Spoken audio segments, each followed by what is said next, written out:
श्रीमद् भागवत महापुराण तत्व की दृष्टि से भगवान का ही स्वरूप है। भगवान ही श्रीमद् भागवत महापुराण है। भगवान में और इस पुराण में रंच मात्र भी अंतर नहीं है। तेनेयम वांगमयी मूर्ति ही प्रत्यक्षा वर्तते हरे है। भगवान श्री हरि की प्रत्यक्ष वांगमयी मूर्ति, शब्दमयी मूर्ति श्रीमद् भागवत महापुराण है। और श्रीमद् भागवत महापुराण की कथा जब हम सुनते हैं, भगवान के चरित्र को सुनते हैं, तो शब्दों के माध्यम से भगवान ही भाव रूप से हमारे हृदय में प्रवेश करते हैं।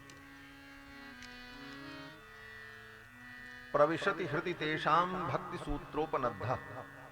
वेदव्यास जी कहते हैं कि इस कथा के श्रवण मात्र से भक्ति सूत्र में बंधकर भगवान श्री हरि हमारे हृदय में प्रवेश करते हैं। और मनुष्य के जीवन का यही परम लक्ष्य है कि हम परमात्मा को प्राप्त कर लें, उन परमात्मा के चरणों की भक्ति हमारे जीवन में आ जाए और हमारा मानव जीवन सफल हो जाए। मानव जीवन इसीलिए मिला है। जीवन तो बहुत है, 84 लाख योनियों में भी जीवन है। कुत्ते का भी जीवन होता है, गधे का भी जीवन होता है, पशु पक्षी भी अपने जीवन को जीते हैं और वही काम करते हैं जो काम हम आप करते हैं। वो भी खाते हैं, पीते हैं, सोते हैं, चलते हैं, दौड़ते हैं, आपस में लड़ाई झगड़ा भी करते हैं, अपनी संतान को उत्पन्न करते हैं, उनका पालन पोषण करते हैं और अंत में मर जाते हैं। ये काम पशु भी करता है। आहार निद्रा भय मैथुनंच सामान्य में तत् पशुभिर नराणाम। आहार निद्रा भय मैथुन ये तो पशु भी करता है। फिर मनुष्य के जीवन में और पशु के जीवन में अंतर क्या है? तो कहते हैं कि धर्मो हि तेषाम अधिको विशेषः धर्मेण हीना पशुभिः समाना। धर्म ही मनुष्य के जीवन की विशेषता है। अगर हमारे जीवन में धर्म नहीं है, तत्व ज्ञान नहीं है, तो हमारे में और पशु में कोई अंतर नहीं। जो पशु कर रहा वही हम आप कर रहे। इसलिए मनुष्य के जीवन में धर्म हो, मनुष्य के जीवन में तत्व का बोध हो और हम इस जीवन को पाकर के आत्म कल्याण कर लें। आत्म कल्याण क्या है? आत्म कल्याण का मतलब संसार के जो नाशवान पदार्थ हैं, जो वस्तुएं नष्ट हो जाने वाली हैं और नष्ट होकर के जो हमें कष्ट देने वाली हैं, ऐसी वस्तुओं के प्रति जो हमारी आसक्ति है, वो आसक्ति जीवन से छूट जाए। यही करना। संसार की जितनी भी वस्तुएं हैं, धन संपत्ति, घर मकान दुकान, यहां तक कि संसार के संबंधी भाई पुत्र पत्नी और सगे संबंधी, ये सब एक दिन छूट जाएंगे। और इनके छूटने से जो कष्ट होगा हमारे जीवन में, उस कष्ट से हम मुक्त हो जाएं। तो इस कष्ट से मुक्त होने का उपाय क्या? बोले छूटना तो तय है, सब छूटेगा। यहां तक कि जिस शरीर के संबंध से संसार की चीजों को हम अपना मानते हैं, वो शरीर भी अपना नहीं है। कब ये शरीर कहां समाप्त हो जाए इसका कोई ठिकाना नहीं है। तो इस शरीर के संबंध से होने वाली जितनी वस्तुएं हैं, वो कोई भी वस्तु हमारी नहीं है।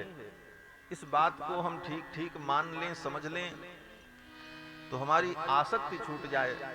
फिर उन वस्तुओं के नष्ट होने पर, छूटने पर भी हमारे जीवन में कष्ट नहीं होगा। यही ज्ञान है। लेकिन ये ज्ञान हमारे जीवन में दृढ़ नहीं हो पाता। इसीलिए हम छोटी छोटी बातों पर दुख का अनुभव करते हैं, क्लेश का अनुभव करते हैं, परेशान होते हैं, चिंतित होते हैं। कारण यही है कि हम मान बैठे हैं कि ये वस्तुएं मेरी हैं और ये मुझसे अलग न हो, लेकिन नियति संसार की यही है कि सब कुछ छूटेगा, कुछ भी तुम्हारा नहीं है और सब एक दिन छोड़ देना है। इस बात को हम ठीक ठीक समझ लें और हमारा कौन है ये भी समझ लें, तो हमारे तो एकमात्र भगवान ही हैं। भगवान को छोड़ करके जीव का कोई अपना नहीं है। वो परमात्मा अंतर्यामी रूप से हमारे आपके साथ हर क्षण रहता है। हम जब नाली के कीड़े बने, पशु पक्षी थे, तब भी वो परमात्मा अंतर्यामी रूप से हमारे साथ था। आज भी अंतर्यामी रूप में भगवान प्रतिक्षण हमारे साथ हैं, लेकिन उस अंतर्यामी परमात्मा को हम भूल जाते हैं और संसार की दिखने वाली वस्तुओं को ही हम अपना मान करके उसी में अनुरक्त हो जाते हैं। परिणाम जीवन में दुख होता है। इस दुख की निवृत्ति ज्ञान के द्वारा ही हो, और उस ज्ञान का संपादन करने के लिए ही सत्संग,